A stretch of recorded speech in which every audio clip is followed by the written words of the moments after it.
Hi everybody, my name is Dr. Jim Harrold. I'm going to be your professor for PA 8050, Foundations of Public Administration. I think we actually have 3 sections of this course going on this semester, fall of 2018.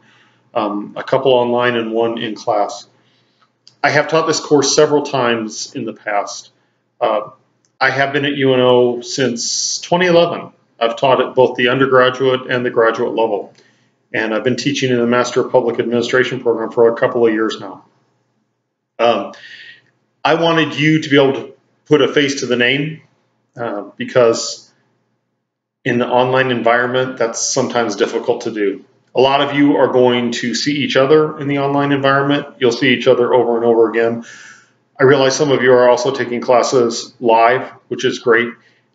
If you can get a mix of that, I think that's so much the better. But I know a lot of you are strictly in the online program, and that's great too, because I'm really happy with our online program. I think we deliver a really good product, and I hope you'll feel the same. But this course, Foundations of Public Administration, so what is this about? This is the intro course to our program. And most of you are getting the Master of Public Administration. Some of you are getting the certificate. In the MPA program, there are various concentrations, local government, emergency management, so on. There are other master's programs that some of you might be in. Be that as it may, what we're all interested in, I think, is public service.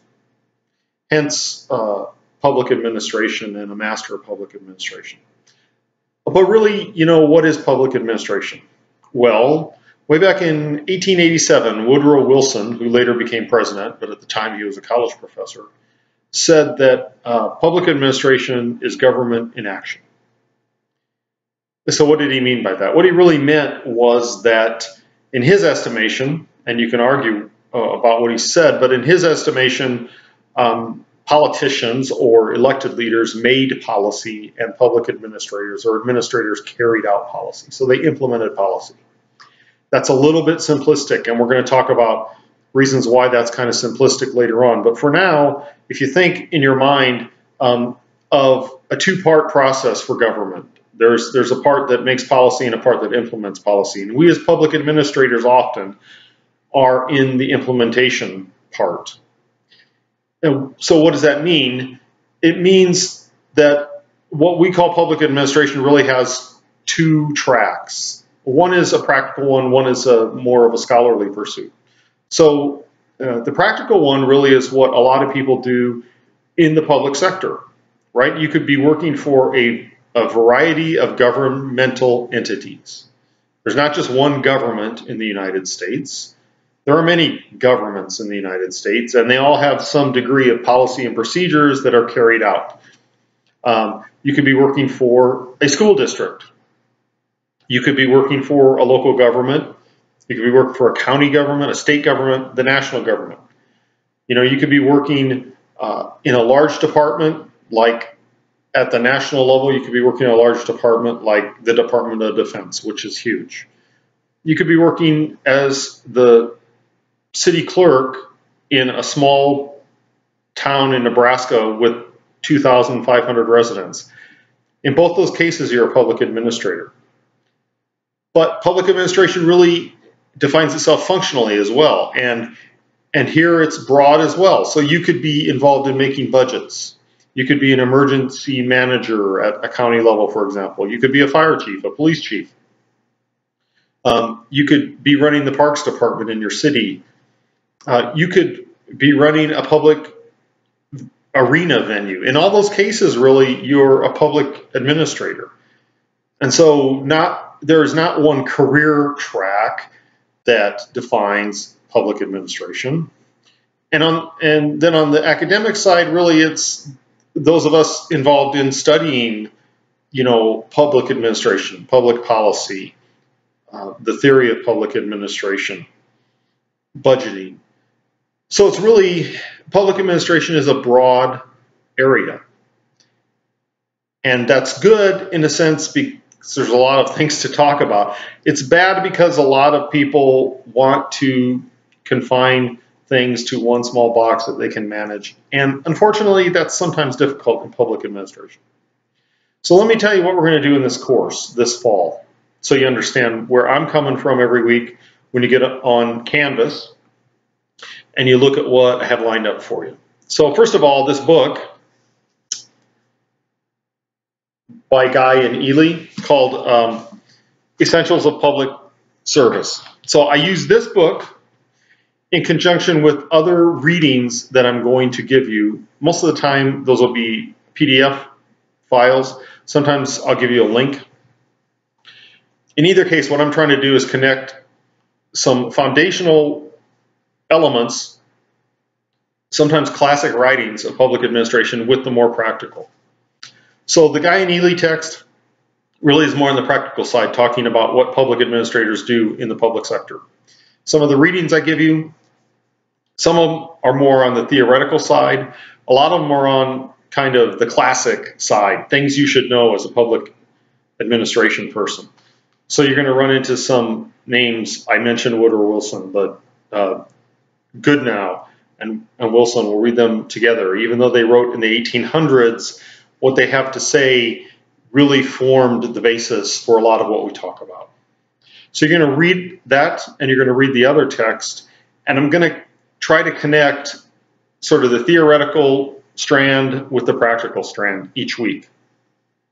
So what can you expect from this course? So really about 3 to 5 hours of reading a week, depending on how fast you read. Every single week of the course, I lay the course out by weeks. There's 17 weeks in a semester. You know, one of those weeks is Thanksgiving week, but I number every week anyway, just to keep track of it on Canvas. There's 17 weeks in the semester, and each week that is not a vacation week, you're going to find something, some graded activity. So every single week, there's probably going to be a discussion or journal to do.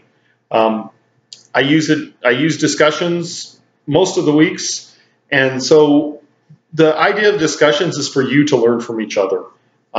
The discussion board assumes you did the reading, and then it allows you to expand on the reading and also present your questions, and then to respond back to each other. That's really what a discussion board is for in my mind. It's not for you to guess what I'm thinking about, and then for me to jump in on Friday and say, oh, you got the answer wrong or you got the answer right. It's really for you to exchange ideas, but it is graded. And then I divide the course into units, as you can see on the syllabus. And at the end of those units, I have a summary or a journal in which I ask you to reflect on a question that I give you, and I'll grade that. Your classmates won't see that, only I see that.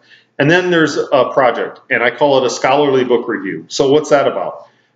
What I'm trying to get you to do is connect with at least one piece of literature from public administration. And at the end of the syllabus, there's a long book list.